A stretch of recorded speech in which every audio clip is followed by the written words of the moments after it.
Welcome to Kenton Teaches. Enjoy the video.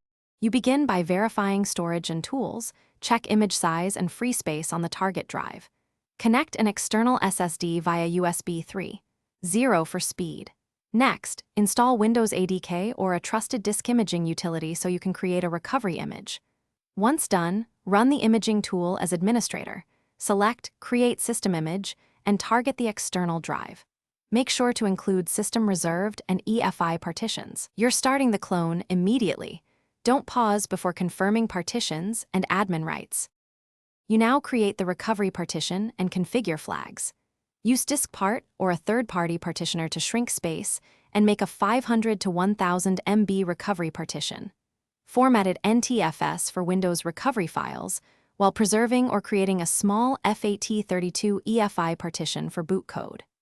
Once created, assign a temporary drive letter and mark the recovery partition as hidden if desired. Then copy the system image and Windows refiles into that partition.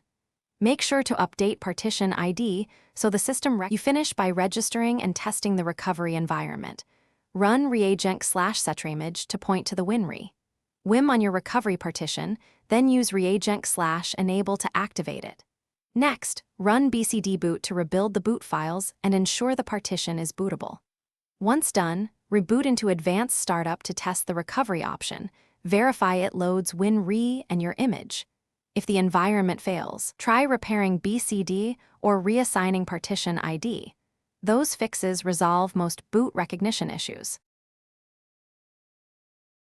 Thanks for watching. Please subscribe if this video was helpful.